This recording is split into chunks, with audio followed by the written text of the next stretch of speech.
Hello, campers. Grab your marshmallows and gather around the true crime campfire. We're your camp counselors. I'm Katie. And I'm Whitney. And we're here to tell you a true story that is way stranger than fiction. We're roasting murderers and marshmallows around the true crime campfire.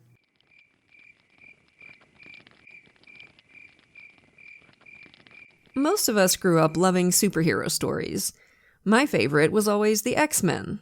I liked the idea of these people who were born with mutations that initially made them targets of bigotry or fear, then harnessing those differences to do good in the world. I've always been a big believer in give what you've got. If you have a special gift or talent, use it to make the world better. But here's the thing. Most of us recognize that superheroes are a metaphor for this idea. You're not supposed to literally dress up in a cape and tights and go around town looking for muggers to beat up, or create a mysterious fake identity to rally people toward a nebulous cause. Evidently, though, some folks never got the memo on that. We're going to tell you about a couple of them. This is Stooperheroes, a grab bag of unlikely Avengers.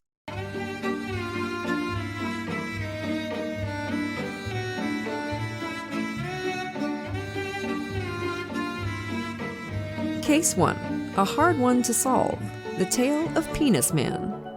So, campers, for this one, we're in Tempe, Arizona, right at the end of 2019. COVID hadn't hit the US yet. We were all blissfully unaware of the chaos that was about to fall upon us, and in Tempe, a mystery was unfolding. The mystery of Penis Man. All over town, people were noticing his mark, the name Penis Man in a distinctive all-caps handwriting. Tempe was no stranger to graffiti, but this guy was prolific. He was tagging mattresses, dumpsters, the sides of buildings, pretty much any blank space you could point a can of spray paint at. My favorite is when he put it on a row of porta-johns, one letter on each one. That one was pretty impressive. But nobody knew why he was doing this, and nobody knew who Penis Man was. His moniker was popping up all over the place, but like any good superhero, he refused to reveal his identity. Obviously, our guy was a grower, not a shower. And in the absence of a person to take credit for the tags and explain his motive, Penis Man's legend began to grow. Penis Man was developing a fan base. The thing that cracks me up the most about this, by the way, is that he wasn't out there drawing actual dicks. He was just writing Penis Man all over the place. There's just something about that strikes me as so funny. It's like something Dwight Schrute would do. You know, like drawing the dongs would be a step too far. We don't want to get crazy over here. Right. So funny to me. The citizenry, of course, had its own opinions on the matter. One of the local news stations did some man-on-the-street interviews, and reactions were mixed. One lady called the graffiti obnoxious. One guy said he thought it was pretty funny, but he'd hate for kids to see it.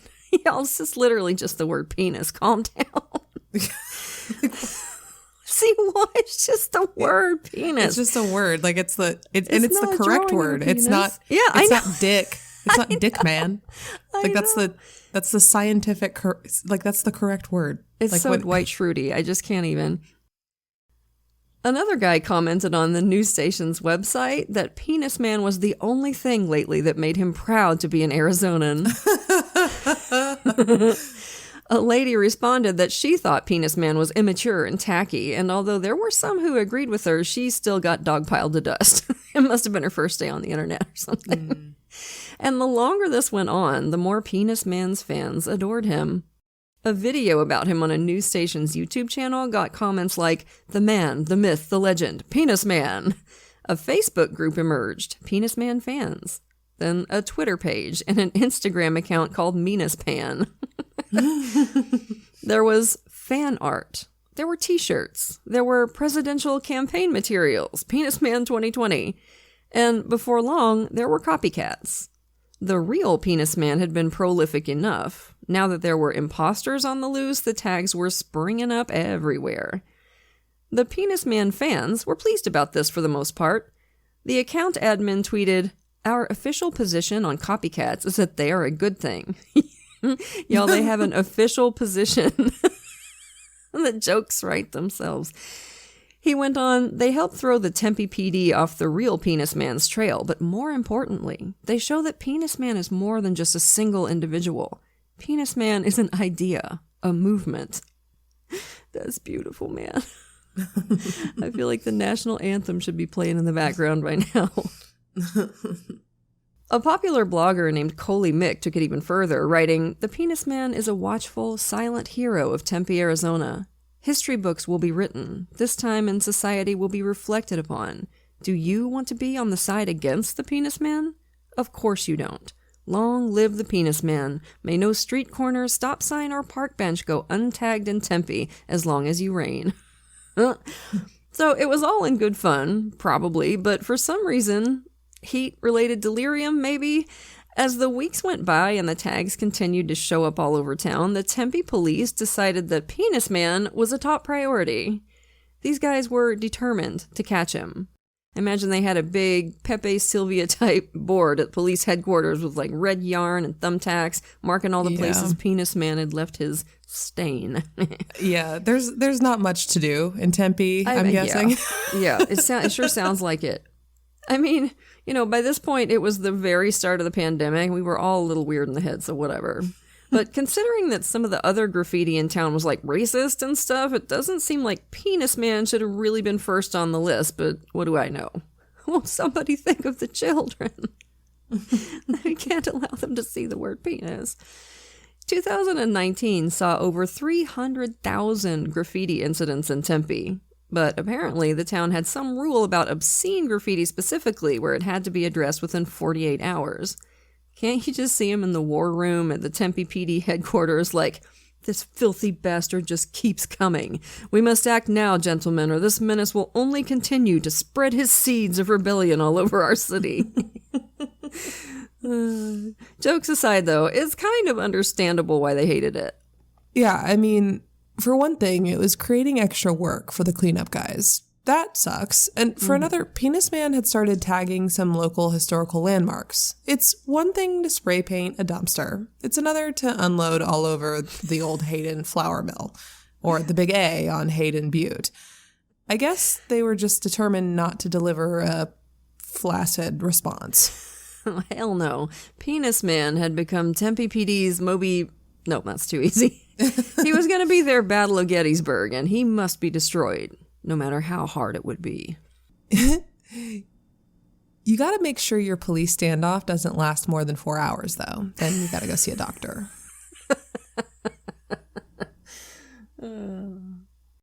He tagged City Hall, too, by the way, and a bunch of spots on the campus of ASU.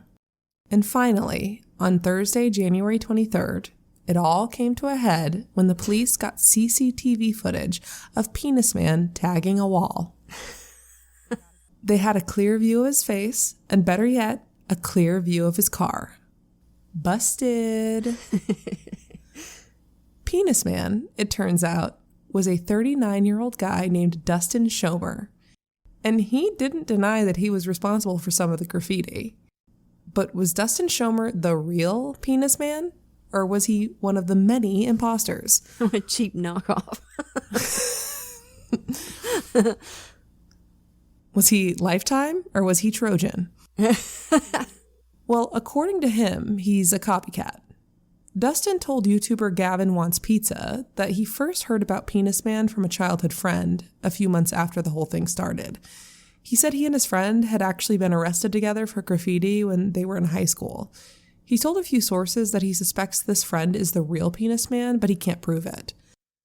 The New Phoenix Times tells it a little differently, that Dustin was inspired to copycat Penis Man when he heard some people talking about the graffiti in a bar.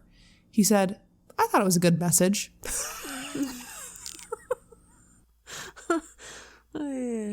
This isn't the only instance where we'll find Dustin telling a couple of different stories, by the way. We'll get to that later.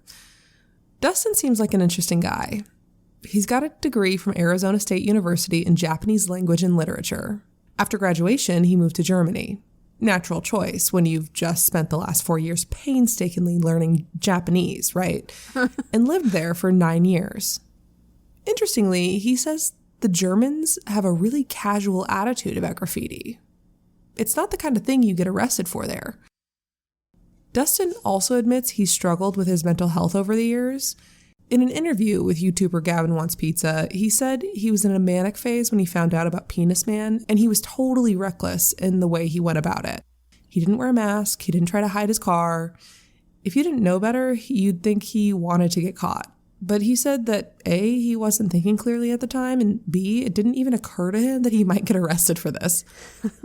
And look, I'm all for harmless folk heroes, especially ones as funny as the anonymous Penis Man. But people keep talking about the message behind the tags, like Penis Man will not be silenced. Which, okay, but like, what message are we talking about? What is the message? I mean, he's writing Penis Man on stuff. He's not like Keith Haring over here, right? Mm-hmm.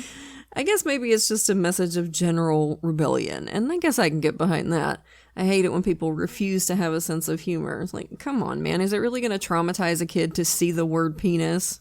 Really? No. I would have been delighted with that as a kid. It's hilarious. So go on, Penis Man, keep on keeping on. We're all behind you. Dustin himself had a pretty firm idea of what the message was. He posted on Facebook that Penis Man was a, quote, protest against corrupt local government, which seems like a little bit of a reach to me, but whatevs. He wrote, Penis Man is neither man nor woman, you nor me. We are all Penis Man. Are we, though, Dustin? I mean, are we? I, for one, am not. Interestingly enough, though, Dustin told a different story to YouTuber Gavin Wants Pizza. To him, he said he just thought it would be funny to write Penis Man all over stuff. Plus, he liked the superhero vibe. He was into superheroes. So maybe he was trolling with all that corrupt local government stuff. I mean, on what planet is that activism? If somebody could explain that to me, I would love to hear it. He did tag the front of one of the municipal buildings in Tempe, but come on, he's not exactly a freedom fighter over here. He did enjoy all the Penis Man fan pages, he said, and he participated in some of the discussions. He got into a back and forth with that lady who called the tags tacky, for example. Told her if she didn't like Penis Man, she should go start her own movement. Some of his comments were funny. Now, there are two different accounts of how Dustin's arrest went down. Dustin tells it like this, and this is again from the Gavin Wants Pizza interview. Go watch the whole thing if you're interested. It's really, it's fascinating. Dustin said, I was sitting at my computer. I'd woken up kind of late in the day. I was up late the night before, I think maybe tagging. And I was at my computer, which was by the front door. There was a loud knock at the door. I opened the door. I was still in my boxers. And there was a police officer with a silenced machine gun, a police officer with a shotgun, a police officer with a beanbag shotgun, a police officer with a pistol, a police officer with a battering ram, and then several other officers downstairs. These officers were all on my balcony outside my door, and they basically said, put your hands behind your back, you're under arrest. They were ready to pound down my door if I didn't open it in seconds. And there was officers all over the complex, dozens of officers in the bushes, plainclothes officers, uniformed officers. There was news media there, I think Channel 3, and yeah, it was scary. He said he thinks they were hoping for the chance to shoot him. He says he has PTSD from having all those weapons in his face. Sounds absolutely awful, right? Just a grossly outsized response. But here's the thing. There's news footage of the cops walking up to Dustin's door, cuffing him and perp walking him out of his apartment building and into a police car, and it tells a different story. We see 3 cops, one with a canine, and no sign of anybody in SWAT gear. Nobody bursting out of the bushes, nobody carrying a battering ram. The cops seem to have their bulletproof vests on, but that's about it. Yet, as far as we could tell, Dustin's sticking to his story. Could it be that his perceptions were clouded because of his mania and the stress of the situation? Maybe, but dude, there's footage of it. At some point, you gotta consider that you're wrong. And we've gotta consider that he might just be lying. In the aftermath of Dustin's arrest, the allegedly real Penis Man came out of the shadows with a YouTube video. And y'all, this thing has to be seen to believed. It's so wrong. It's a guy in a latex penis mask that looks like something out of a Hieronymus Bosch painting. Like, that thing's going to haunt my nightmares. Writing Penis Man on a piece of poster board to prove he's the real guy. How that proves anything, I don't know. But yeah, like I maybe he thinks like some handwriting graffiti expert is going to come out and be like, yep. And I mean, it does look like the tags. It does. But come on, man. Like, that proves nothing. He said that he regretted that Dustin Schmer had to suffer for his sins, but he still didn't identify himself. So he must not have felt that bad. And I mean, Dustin admitted that he did some of the graffiti, so it's not like they had an innocent man. Innocent man. See, I'm doing it too, talking like the guy's Hannibal Lecter or something. That's contagious. Anyway, for reasons I cannot fathom, they decided to throw the entire book at this man. They charged Dustin with 8 counts of criminal damage to property, 16 counts of aggravated criminal damage, and 1 count of first-degree trespass. Some of these were felony charges. Yeah. If he'd been convicted on all counts and gotten the maximum sentence for each, he could have served 20-plus years in prison, which I hope we could all agree is some bullshit. Good God almighty. That is so dumb. Yeah, like, they don't yell at Banksy for his shit. I know, right? In England. Like, you know, people buy his England shit for millions of dollars. Yeah. England has Banksy. We have Penis Man. Yeah, Penis Man. It's about equivalent. Well, they're both making deep political statements, evidently. I know. And they're about equal as far as their depth, in my opinion. I'm joking. Get out. Really? I didn't pick up on that. I don't like Banksy. That was the joke.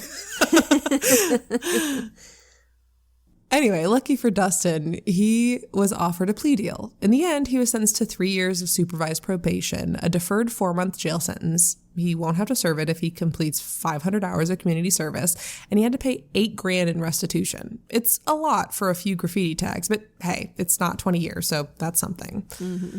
Later, he told Gavin Wants Pizza that after his arrest, he got a ton of DMs from random people who wanted to get to know him, wanted to pick the brain of the Penis Man. It wasn't great for his mental health at the time, he said, so he ended up not enjoying his notoriety much. The alleged real Penis Man remains a phantom, and he seems to have stopped tagging. So that's where the case stands today. And now that this chapter of his story has apparently reached its climax, only one question remains. Is he all worn out, or will Penis Man rise again? Penis Man, does whatever a penis can. He rises up in the night. He's coming fast to win the fight. Look out for Penis Man. I've been waiting to do that the whole time. I know you have. So that's got to be one of the weirdest stories I have ever heard in my life. And this next one is even weirder.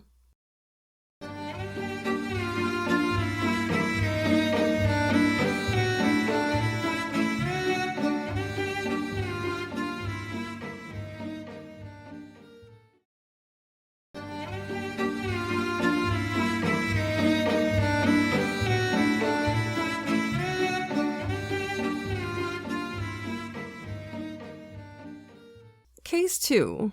Up from the ashes and back down again. The strange story of Phoenix Jones.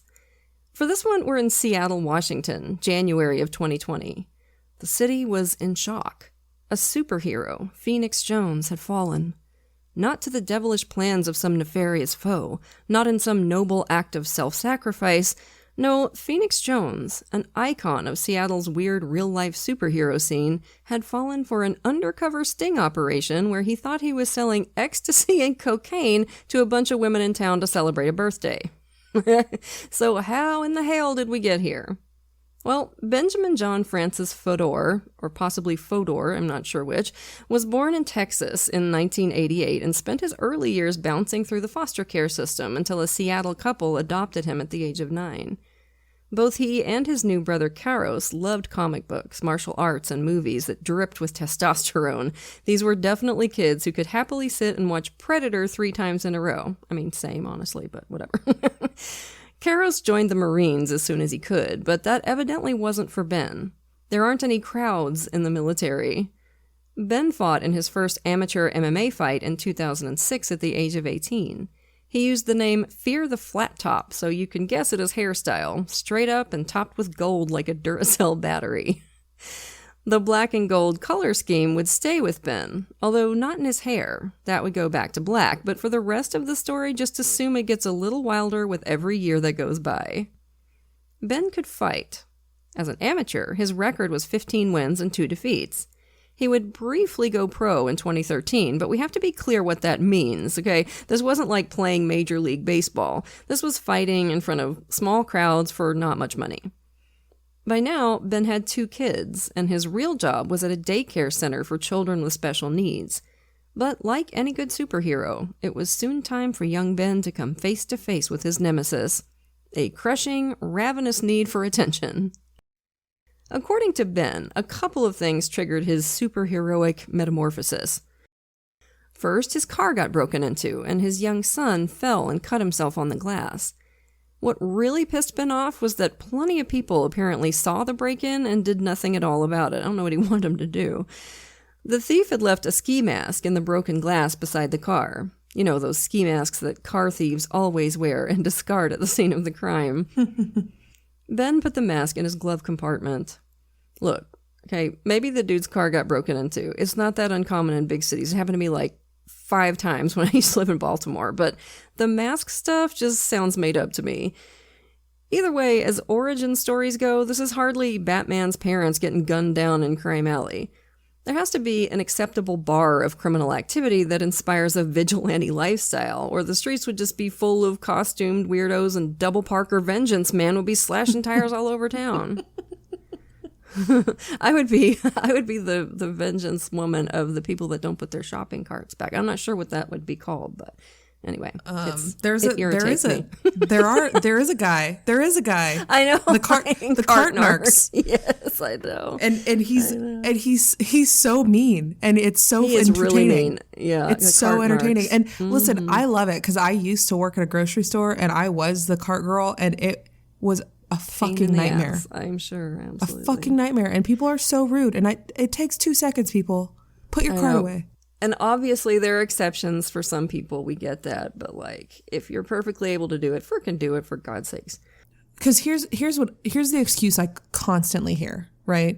Well, I'm a mom, and I'm afraid of being abducted at the grocery. You're not going to be fucking abducted at the grocery Wait, what? store. People say that? Yes, because they think their children are going to. My beautiful blonde daughter is going to be child trafficked. I'm like, well, first of all, that's based in racism. So shut the fuck up. The parking lot of the Kroger. Your child is more likely to be trafficked by you or a family member than a stranger at a parking lot. Absolutely. In fucking Target.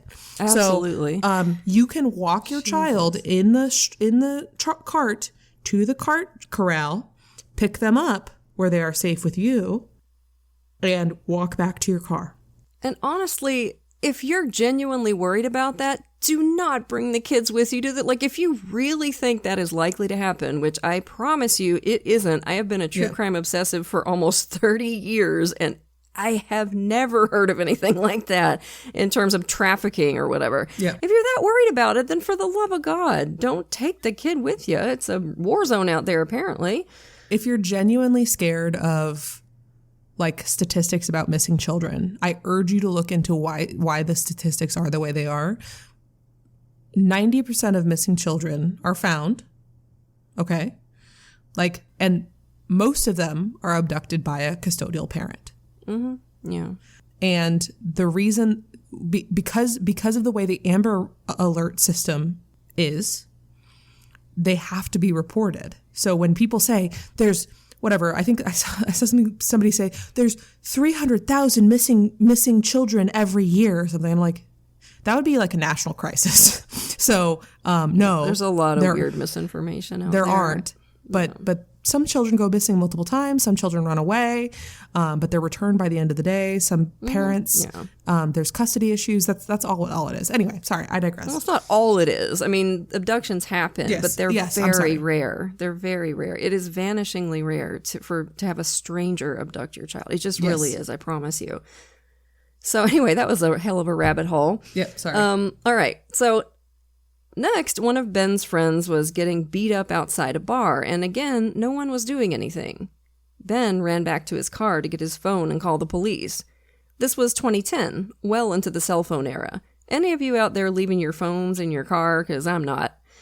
Anyway, when he was getting his phone, Ben found the ski mask the car thief had left, and he put it on. And I imagine there was like theme music going when he did that, slowly put the ski mask on. Ran back to the bar and chased after and detained the guy attacking his buddy until the cops got there. Now that's a little weird, right? Why'd you need the mask?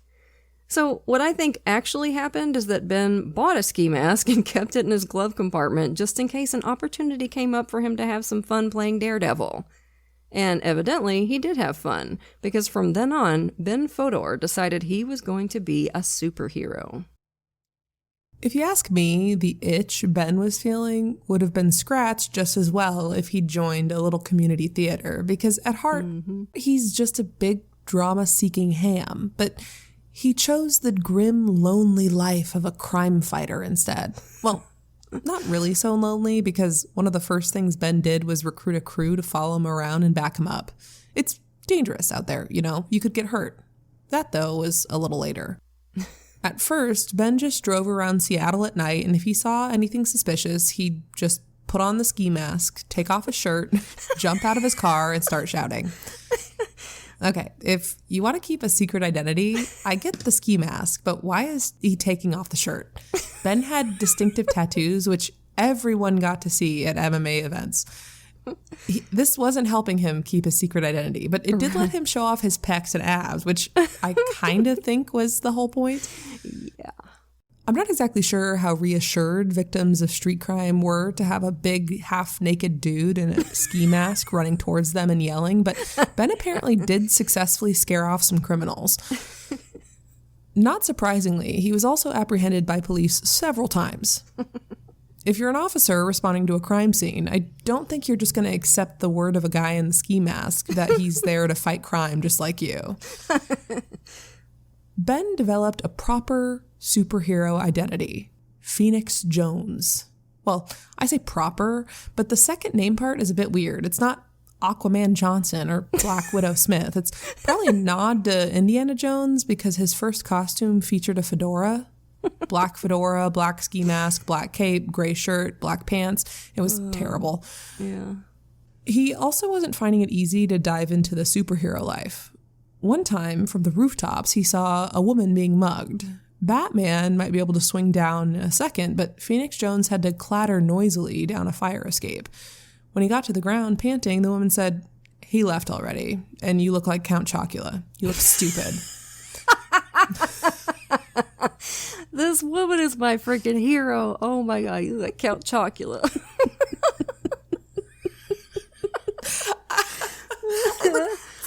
Forget the local community theater. He would have loved he would love just being part of one of those small not quite WWE wrestling groups. I think he'd have a blast. He created a character. Absolutely. Yeah, I agree completely. He's very theatrical. Yeah, he'd love coming down from the top rope to hit the criminal. Anyway, maybe he tried to get down that fire escape as fast as he could, but as we'll see a little later, reacting slowly to situations where he might actually get hurt would turn out to be one of Phoenix Jones's signature moves. He started arming himself with Batman-style gadgets. He got a grappling hook, but discovered they're a lot harder to use than it looks like in the comic books and soon ditched it. And speaking of ditching things, he also got a net gun, and one time tried to fire it at a fleeing criminal, but the net just tangled up Phoenix Jones himself, and he tripped and fell into a ditch where he started drowning in 4 inches of water. The crook he was chasing came back, turned him over so he wouldn't die, punched him in the face, robbed him, and told him to give up being a superhero. Which I think was excellent advice for freezies. Oh my God. When the police turned up and found the fedora-wearing superhero tied up in a ditch, they laughed and took photos of him. Oh. Oh, Lord. A less titanic ego might have been bruised, but Phoenix Jones kept at it. While he tried to break up a street fight, he got cut with a knife, and that inspired him to get a new look, a sleek rubber suit, complete with molded pecs and abs, very obviously based on the DC hero Nightwing, but with gold instead of blue. It's honestly a pretty sweet outfit, and I assume Ben Fodor paid somebody else to design it because he had zero sense of style himself. Initially, he still tried to pair his sleek new look with his fedora and cape. And when you see a picture of it, just imagine that. Imagine that. How stupid that would look. He claimed that his suit was stab-proof and bulletproof titanium and steel, which it very obviously was not. Actual bulletproof vests are a real thing, of course, but as far as I know, they don't come with a molded six-pack, so that wouldn't do for Phoenix Jones.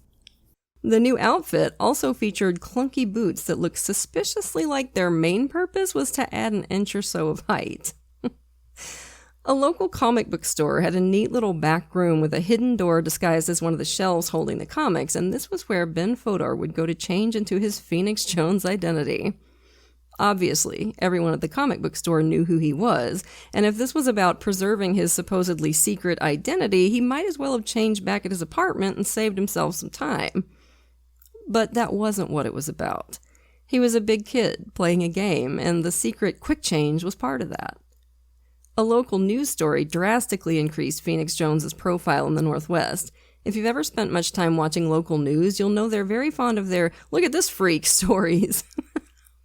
Along with his upgraded profile, he got an upgraded arsenal, a stun baton, handcuffs, and 2 million Scoville pepper spray, which would very quickly become his go-to weapon.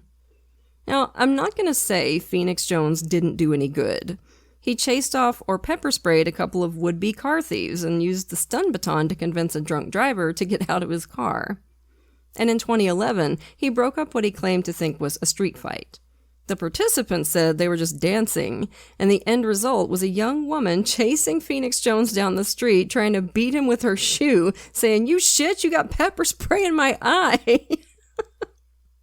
I love how hard the women were on him because it's like, he was hoping he was going to get laid out of this. And they're just like, fuck off, Count Chocula. Oh, Lord. Someone on the street made a pretty confused 911 call. There's a huge fight on Columbia and Western. A huge group of people are fighting, and pepper spray and superheroes. I don't know. Phoenix Jones was arrested, but was released without charge. But when you're arrested, Phoenix Jones crime fighter isn't really going to cut it as an ID. They got his real name, of course.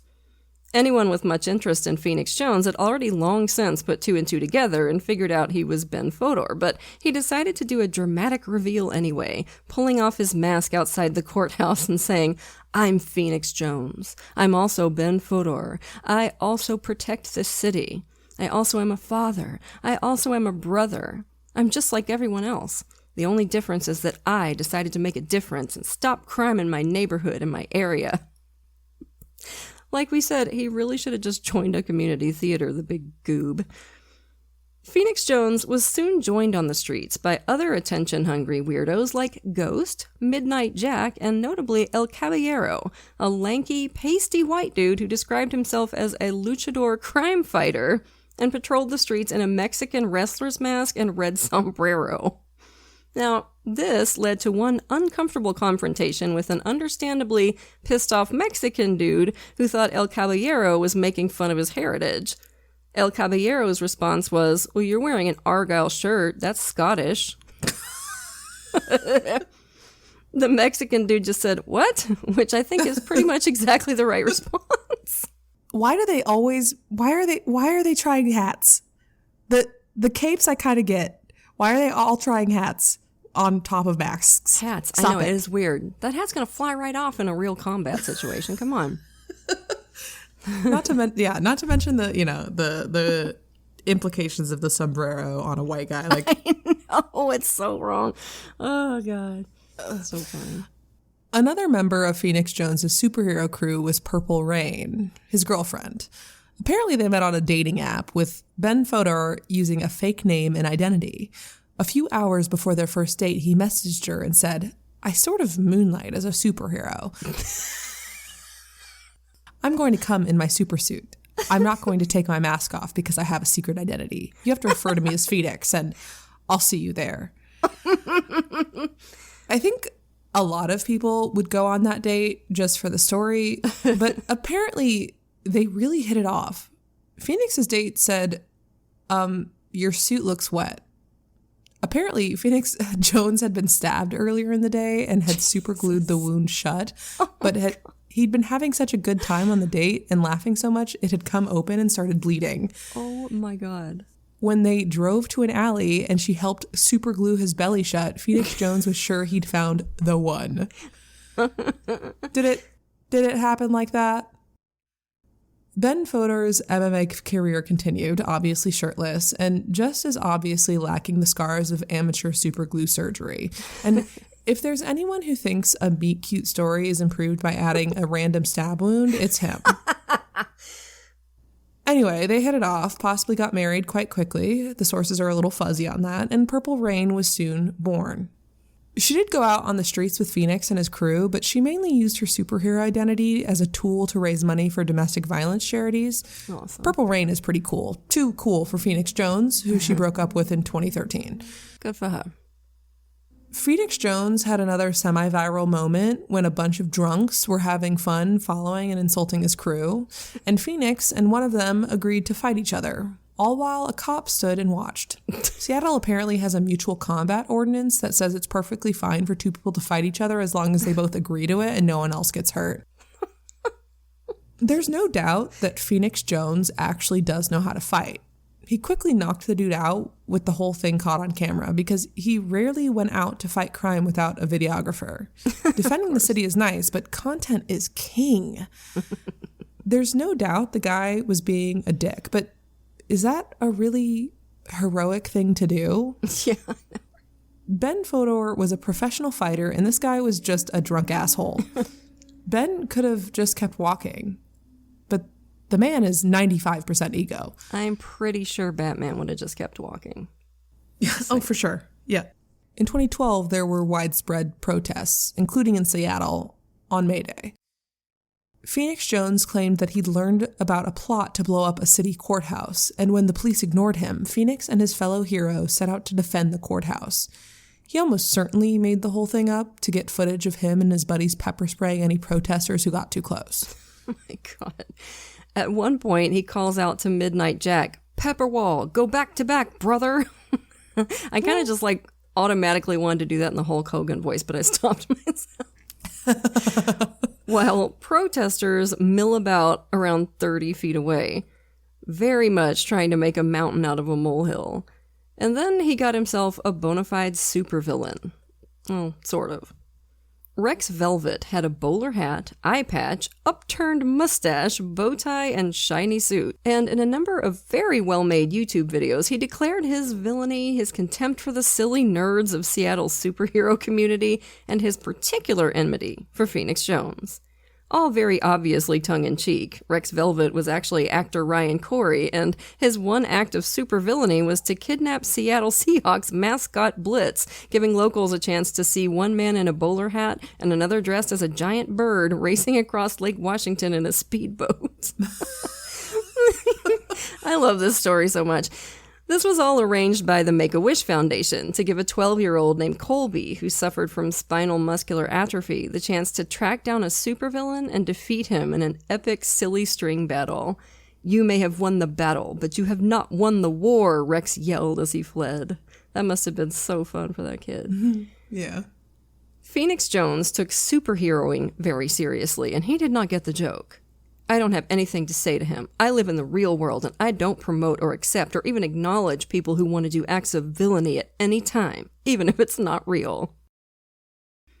In April 2012, a young woman named Nicole Westbrook was shot in a drive-by shooting close to where Phoenix Jones was patrolling. He and his crew hurried to the sound of the shots and jumped to some quick conclusions when they saw a man in a backpack running away. "There he is! That's the shooter! Backpack running!" Police would ultimately suspect that the man in the backpack was actually the intended target of the shooting, but Phoenix chased after him anyway. Later admitted that he deliberately didn't run as fast as he could because he was nervous about facing someone armed with a gun, and that he was relieved when police stopped him and told him to stop chasing the guy. This was all a very normal human response, and you have to give Ben some kudos for owning up to it, but he was nevertheless shaken up. both by the shooting, Nicole later died in hospital, and his own response to it. Things went from bad to worse. El Caballero left the superhero crew, accusing Phoenix Jones of stealing his helmet. After their breakup, Purple Rain soon followed. The whole superhero team soon fell apart, with former members accusing Jones of being a con artist. He insisted they all get bulletproof suits like his, telling them he knew a guy who could make them. They just had to give Phoenix the cash for the work. They did, but no fancy suits ever appeared. Phoenix also insisted they pay him a monthly fee for health insurance, but never showed them any evidence of these policies actually existing. I kind of wish they did exist, just so I could see what the premiums would be. And what does your organization do, sir? Oh, we go out at night looking to get into fights. The exiting heroes also claimed that Jones only really cared about making a mark on the internet, and that his crime fighting mainly consisted of goading drunk people leaving bars into fights so he could get some good video footage. Phoenix Jones continued to patrol the city alone, but clearly wasn't getting the buzz out of it that he once had. He tried a couple of things to boost his superhero profile, commissioning a comic book with himself as the hero and using the Phoenix Jones character in his MMA fights. This included a fight against his brother Karos, who, after he got out of the Marines, had also pursued a career in MMA, with more success than Ben, even briefly fighting in the UFC. This was hyped up as a civil war between two brothers who despised each other. It's probably not a coincidence that they pulled this stunt right when Captain America's Civil War was coming out. Anyway, the two brothers convincingly snarled at each other and pushed each other around. Ben told the camera, when Karos looks at himself, he's going to have to ask himself if he'd be ready to kill me, because that's what it's going to take. You did this. This is your fault. Oh, Ben, always with the drama. Karos didn't kill him, but did convincingly whip his little brother's ass, winning a unanimous decision. The two of them apparently got along fine when Ben's not hamming it up for the cameras, by the way. After his true identity was revealed, Ben got fired from the daycare center where he worked, which I think is understandable. However he justified it, Ben was clearly someone who enjoyed violence. And that, plus his superhero life, could open up an employer to all sorts of liabilities. He tried to make a serious attempt at an MMA career, but that wasn't paying many bills. So what was paying the bills? Not all superheroes can be Nepo babies like Tony Stark and Bruce Wayne. One of Phoenix Jones's particular targets was drug dealers. There's plenty of footage of him warning drug dealers to get out of Seattle, including one where he puts his best Christian Bale voice and yells, "Stop doing drugs in my city," at someone. At least these were people Phoenix Jones assumed were drug dealers, but as we've already seen, he would have been first in line to buy a jump to conclusions mat. All he really wanted was footage to post online. In 2020, Ben Fodor was arrested in an undercover drug bust for selling small amounts of ecstasy and cocaine. Acquaintances said he'd been doing it for years. This confirmed what his enemies thought about him and left those who still admired him distraught. The internet being a weird place, this included a guy in a ghost face mask who went on YouTube to say, "I idolized you. I would watch your videos all the fucking time. And now I hear you're a drug dealer now? Fuck you." Oh, wow. Wow. But you know what? Actually, like, some of the superheroes really probably could have used a drug dealing side hustle because, you know, like Peter Parker, he didn't have a lot of money. Think what he could have done with all that drug Honestly, money. if Peter Parker just sold a little weed on his college campus, I think he'd be fine. Like, he could probably afford better gear, you know? And with the spidey senses, he could tell if somebody was like an undercover cop or a narc. Like, he'd be fine.